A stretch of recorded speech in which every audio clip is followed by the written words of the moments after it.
दोस्तों आज बात करते हैं power of attorney. Power of attorney क्या होती है और इसके विषय में बताएंगे। बहुत महत्वपूर्ण वीडियो है, पूरी वीडियो देखें। मेरा नाम राकेश कुमार गुप्ता एडवोकेट। मैं आपको साधारण बोलचाल की भाषा में अपने 30 वर्षों के अनुभव के आधार पर की जानकारी दे रहा हूँ कि पावर ऑफ अटॉर्नी क्या होता है।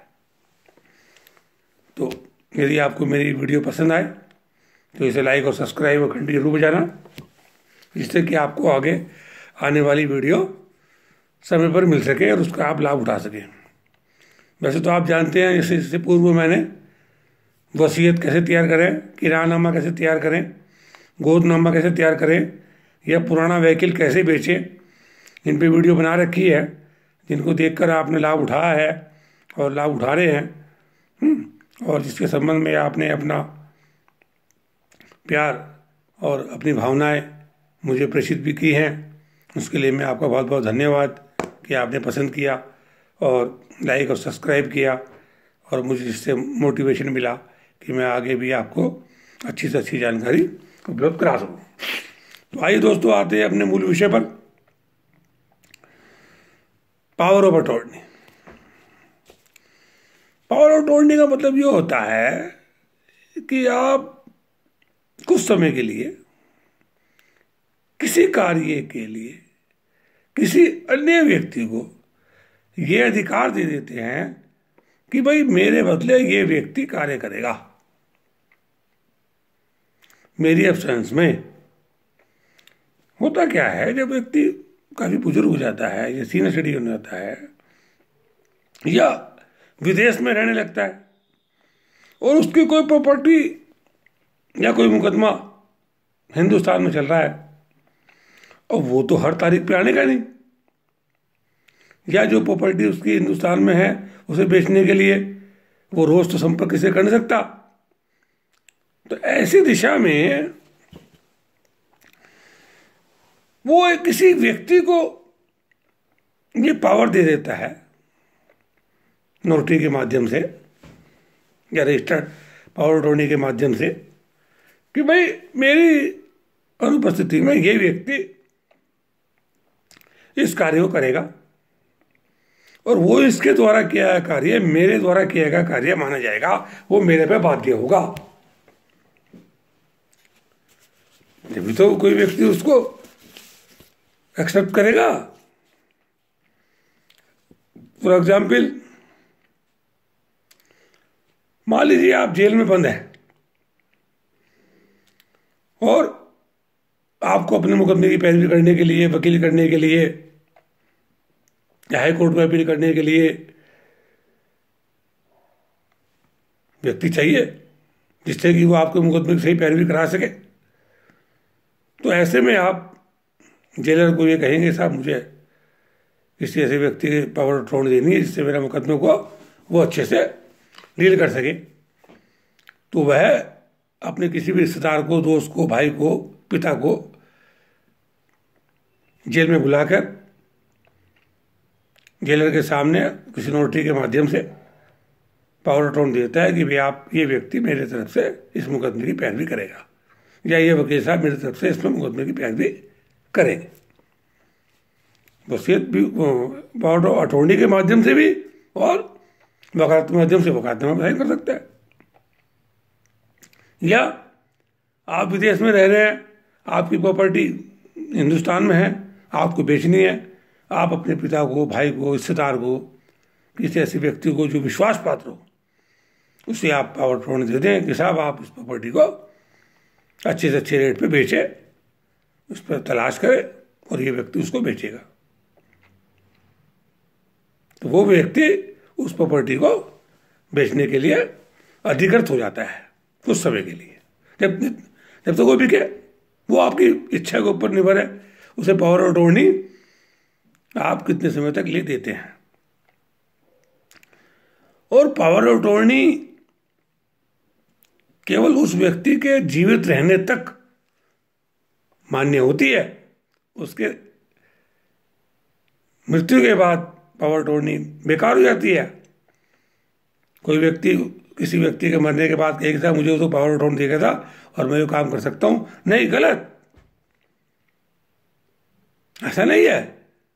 ये बहुत इंपॉर्टेंट बात है। जो व्यक्ति पावर ऑफ अटॉर्नी देता है उसके जीवन काल में ही उस पावर ऑफ अटॉर्नी का आप इस्तेमाल कर सकते हैं, उसकी मृत्यु के बाद नहीं। तो स्वर्गवास हो गया और आप पावर ऑफ अटॉर्नी के माध्यम से काम कर रहे हैं, बेच रहे हैं, खरीद रहे हैं, गलत। कानून में गलत है, आप गलत काम कर रहे हैं, जेल भी जा सकते हैं आप। तो ऐसे आप अपनी पावर ऑफ अटॉर्नी किसी को दे सकते हैं, संपत्ति को बेचने का अधिकार किसी को दे सकते हैं, ठीक है। अब स्थिति यह होती है कि भाई पावर ऑफ अटॉर्नी किसी व्यक्ति को दे दी तो वह व्यक्ति कैसे काम करेगा? जो मालिक है उसके दिशा निर्देशों के अनुसार काम करेगा। जो वो कहेगा, जिस तरह वो कहेगा उस तरह से वो काम कर सकता है। अगर कोई व्यक्ति मालिक के जिन्हें पावर ऑफ अटॉर्नी दी, मालिक से आती है, उसके विरुद्ध जब वो देखता है कि ये तो गलत काम कर रहा और ये तो मुझे फंसा रहा या मेरे प्रॉपर्टी सस्ता भी बेच रहा, तो वो कभी भी किसी भी टाइम उस पावर ऑफ अटॉर्नी को खत्म कर सकता है। ये अधिकार है उसे, जो दे सकता है वो ले भी सकता है। अगर वो सही कार्य नहीं कर रहा है, उसे ये शक हो जाता है या भय हो जाता है, किसे पता लगता है कि ये व्यक्ति आपकी पावर ऑफ अटॉर्नी का गलत इस्तेमाल कर रहा है, जो किराया लेने का काम है, मान लीजिए किसी का, किसी से पैसे लेने का काम है, ये पैसे ले लेता है और आपको बताता नहीं, तो ये बेईमानी कर रहा है आपके साथ, ठीक है ना। तो इस तरह से आप किसी पर्टिकुलर काम के लिए भी,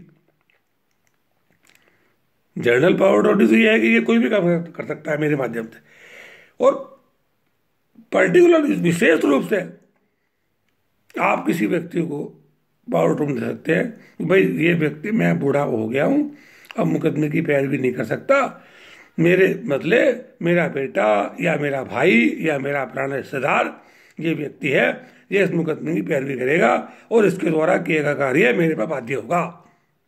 तो वह व्यक्ति विशेष रूप से उस पर्टिकुलर चीज के लिए पावर ऑफ अटॉर्नी के माध्यम से कार्य कर सकता है,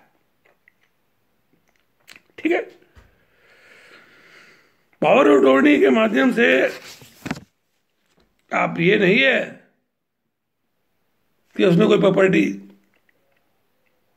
किसी को बेच दी या दे दी, लेकिन उसने रजिस्ट्री नहीं कराई, उसने किसी व्यक्ति को पावर ऑफ अटॉर्नी दे दी, भाई मेरा ये पेन है, मैं आपको देता हूं, अब आप इसके अधिकार हैं, या मेरा ये प्लॉट है, या मेरा ये मकान है, या मेरी ये फैक्ट्री है, ये मैं आपको देता हूं, लिख के दे दिया पावर ऑफ अटॉर्नी, आज के बाद मेरी फैक्ट्री या मकान या दुकान या उस प्लॉट का मालिक आप होंगे, देखिए लिख के। तो क्या वो मालिक बन गया? आपने पावर दे दी उसे। पावर देने का मतलब ये बिल्कुल नहीं है कि वो उसका मालिक बन गया। वो उसका मालिक तभी बन सकता है जब उसे आप बिक्री करें, सेल डीड करें, शेयर डीड लिख के, रजिस्ट्रार जो होते हैं, निबंधक होते हैं, उसके यहाँ जाए या उसकी रजिस्ट्री करें, उसे रजिस्टर्ड कराए उस व्यक्ति के नाम, जो कोर्ट फीस है वो दे, तब वो उस व्यक्ति के नाम होगी। क्योंकि बहुत से लोग क्या है, चालाक लोग हैं, वो पावर ऑफ अटॉर्नी के माध्यम से आप दे दिया और रजिस्ट्री खर्चा बचा लिया ना, ये नहीं चलने का भाई। जीते जी तो है वो, लेकिन जीते जी भी अगर रजिस्ट्री अगर किसी को बेचता है तो वो नहीं बेच सकता, जो असली मालिक है जिसका नाम रजिस्टर्ड है वो ही बेच सकता है। और फॉर एग्जाम्पल, मान लीजिए उसने हेरा फेरी करके पावर ऑफ अटॉर्नी दे दी, प्लॉट दे दिया या फैक्ट्री दे दिया, दुकान दे दी, तो वो तो सिर्फ उसके जीते जी अप्लाई होगा पावर ऑफ अटॉर्नी। लेकिन अगर मर गया, वो व्यक्ति मर जाए जिसके नाम मकान है, उसके बाद उसके लिए जो चालाक लोग होते हैं वो वसीयत करा ले कि भाई एक वसीयत भी करते जा, तेरे मरने के बाद हम मालिक हैं। फिर बच गया वो कोर्ट फीस, फिर वो कोर्ट में चले कोशिश करते हैं, लेकिन नहीं, गलत। ऐसे बहुत से निर्णय हैं उच्च न्यायालय के कि आप इस तरह के अगर है फिर करके करते हैं तो वो आप उसके मालिक नहीं होंगे, उसके वारिस मृतक व्यक्ति के इसके नाम प्रॉपर्टी है वो भी क्लेम कर सकते हैं, ऐसा हमारी है। और उसके आपको वसीयत को भी चैलेंज कर देंगे। अगर आप अभी पूरी वीडियो पूरी नहीं हुई है, पूरी वीडियो देखें। जो लोग आधी वीडियो छोड़ देते हैं उन्हें पूरी जानकारी नहीं होती। और मेरा आपसे निवेदन यह है, अगर आपको मेरी वीडियो पसंद आ रही है तो लाइक और सब्सक्राइब घंटी जरूर बजा लें, जिससे कि आपको हर आने वाली वीडियो जल्दी से मिल सके और उसका लाभ उठा सकें। ठीक है।